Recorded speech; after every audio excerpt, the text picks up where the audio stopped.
That's what you deserve for killing my mom. I bet you're in so much pain. I'm here for you now, okay?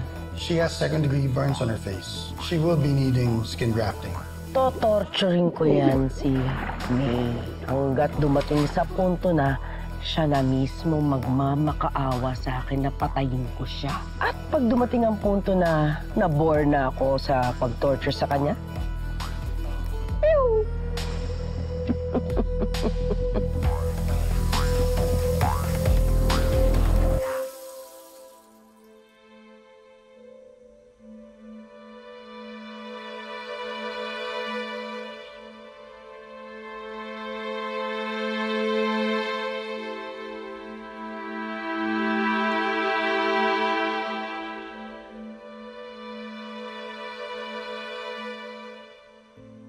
Nag-text si Mom. Sabi niya, dun muna daw siya sa Paris ng mas matagal to forget about Emily's death. Yeah. I think it's better if she stays there for a while.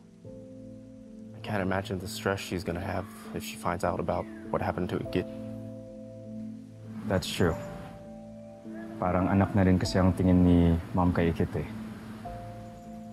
And I know she would be devastated because just like Emily, naging biktima na rin si Igit sa sunog. Yeah, I just hope her surgery goes well. She's been through a lot, and I don't want to see her get hurt again. You really care a lot about her, don't you?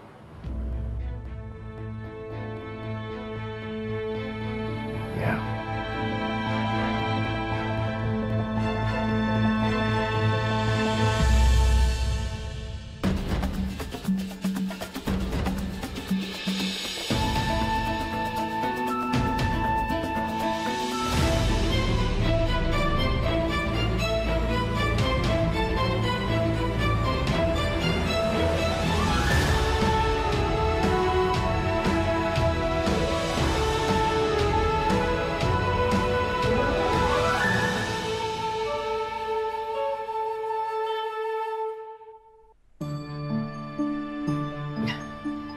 Looks like there's trouble in paradise. Ang bilis ng karma. And investors are pulling out from the resort dahil sa sunog at kidnapan. I wouldn't be surprised kung pati si Marikit ay palayasin na rin because wala na siyang pleasing personality. How sad. Yun na nga lang yung meron siya. Nawala ka. At hindi niya alam na buhay pa ang nanay niya na nasa atin. Kaya, this is the perfect opportunity para makaganti kay Marikit. Ooh, exciting. Double revenge. Triple. Dahil bukod pa sa plano nating makaganti kay Marikit, torturin si May. Isasama ko na rin ng mga Smith. Total, kamping-kampi naman sila sa kanya eh. The more characters, the better. Tita? Including Drew? Everyone in the family. Papasukin ko yung pamilya nila na walang kamalay-malay. At sisirain ko sila mula sa loob. Just like I play with hamsters in a cage. At kapag walang-wala na sila, dun ko kukunin ang lahat sa kanila. And when that time comes, wala nang magiging kakampi ang si Marikit.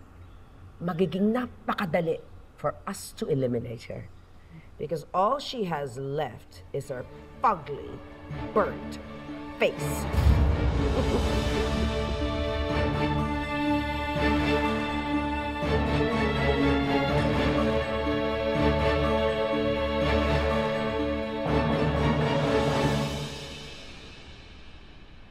Ano, pupunta ba mamaya si Sir Mark at saka si Drew? Oo, pumunta sila mamaya. Tsaka si Babe susundan ng love. Bro, sigurado po ba kayo natatanggalin na po ngayon yung benda? Baka po pwede next week o kaya next week. Kit, huwag kang matakot na dito kami. Alalayan ka namin, pamilya ka namin eh. At saka, huwag mo nang patagalin yung pagtanggal ng benda. Hindi ka pa ba nagsasawa dito sa ospital? Siyempre, Ninong, uwi-uwi na ako talaga. Pero, tatakot po talaga kasi ako makita yung itsura ko. Nakabahan po ako. Kalma. Baby, kalma. Nandito lang kami. Promise, never ka namin pababayaan. Yan, narinig mo. Hindi lang kami. Pati tatay mo, binabantayan ka. Kaya, sa mo loob mo. Support kami sa'yo. Oh, let's get started. Ready ka na, Ikit? Sige, ako na ako. Sige.